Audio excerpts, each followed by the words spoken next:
कौशाम्बी जिले के चसवा थाना क्षेत्र के अंतर्गत गोहानी कला गांव में दोहरे हत्याकांड में पुलिस खुलासा कर दिया है। महज एक ट्रैक्टर की चाबी में पुलिस को एक गुत्थी को सुलझाने में अहम सुराग दिया। 4 दिन पहले खेतों में महिला और पुरुष का शव मिलने से इलाके में सनसनी फैल गई थी। जांच में पता चला है कि हत्या अवैध संबंधों के चलते की गई है। 29 जून को धान में पानी भरे खेत में महिला गुड़िया और युवक गोरेलाल का शव मिले थे। लेकिन पुलिस ने जांच शुरू की तो जानकारी मिली गांव के प्रधान का ट्रैक्टर चालक शिव बाबू और वीरेंद्र मृतकों के साथ शराब पीते थे।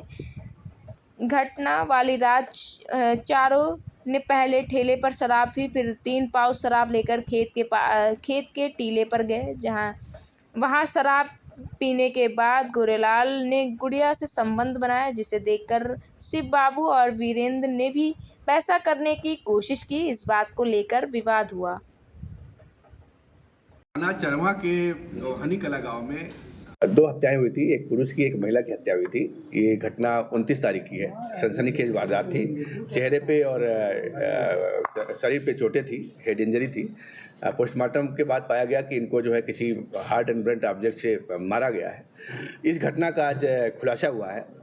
खुलासे में पाया गया कि इसमें 2 अभियुक्त थे जिन्होंने ये दोनों हत्याएं की थी। ये दो मृतक हैं और ये दोनों जो अभियुक्त हैं सभी ने साथ में शराब पी थी। मृतक के साथ जो महिला थी उसके साथ उसके प्रेम संबंध थे, मिलना जुलना था। उससे वो शारीरिक संबंध बनाने का प्रयास कर रहा था नशे के दौरान ही। इन लोगों ने भी उसमें शामिल होना चाहिए, भी शारीरिक संबंध बनाना चाहिए। सफलता न मिलने पे और जो मृतक है उसके मना करने पे इन्होंने पहले उसको मारा पीटा और फिर महिला को उसके बुरी तरीके से उसके मुंह पे मारा, जिससे उसकी वही मृत्यु हो गई। जो दूसरा था गोरेलाल, वो वहाँ से भागा। उसको फिर दौड़ा के इन्होंने जो राड मिला है उसके सिर पे वार किया, जिससे वहीं पे मौके पे उसकी मृत्यु हो गई। फिर दोनों डेड बॉडी को वहाँ पे एक खेत था जिसमें पानी भरा हुआ था बरसात का, उसमें डाल दिया ताकि उसका कोई भी निशान वगैरह इनका जो शरीर पे कोई निशान ना आए, उसको छिपाने के उद्देश्य से उसमें डाल दिया।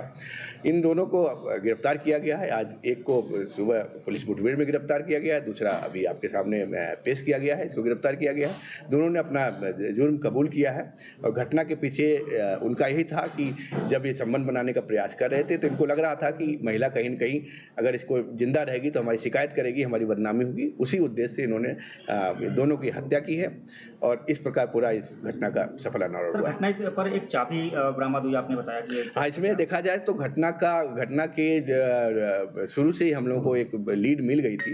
घटनास्थल पे एक चाबी मिला था और चाबी ट्रैक्टर की चाबी थी और वो चाबी पता करने पे पाया गया कि वो जो इसमें एक अभियुक्त शिव बाबू, उसी की वो चाबी का छल्ला था और वो जो प्रधान का ट्रैक्टर चलाता था उसी की वो चाबी थी। शिव बाबू को शुरू से उसी दिन से शक हो गया था। फिर और भी चीज़ें पाई गई कि शराब के ठेके पे दारू पीने के बाद शिव बाबू उनके साथ गया था। शिव बाबू को जब गिरफ्तार किया गया तो सारी चीज़ें उसने पूरा घटनाक्रम बताया और पूरा मामले का पर्दाफाश हुआ है। प्री प्लानिंग थी या फिर जो है वहीं पर संबंध बनाने की? अगर इनका देखा जाए तो ये उसी दिन शाम को सब शराब के नशे में दारू के ठेके पे ही किया और इनका इरादा उस समय यही था कि महिला के साथ ये भी अपना संबंध बनाएंगे और इसी इरादे से वो गए थे और वहाँ पे जब चीज़ें उनकी नहीं हो पाई तो उसके बाद उन्होंने इस घटना को अंजाम दिया। ये सर जो दोस्त थे क्या इसमें, जो मृतक है इनके जो आरोपी हैं? आरोपी दोस्त तो नहीं है लेकिन उसी गांव के मोहल्ले के रहने वाले हैं। जो ये शिव बाबू है वो प्रधान का ट्रैक्टर चलाता है। उसी तरह जो ये मृतिका गुड़िया थी वो प्रधान के गांव की है और नरेगा में काम वाम करती है। इसी तरह जो गोरेलाल मृतक है उसी के गांव का और रहने वाला दूसरा अभियुक्त वीरेंद्र है। ये सब एक दूसरे को जानते पहचानते, एक साथ ही शराब पीते हैं, आना जाना था। दोनों मृतक में क्या संबंध था? दोनों मृतक में संबंध था कि जो ये मृतिका थी गुड़िया वो अकेले रहती थी, अपने मायके में रहती थी। पति उसका पीपल गांव में और बच्चे रहते हैं।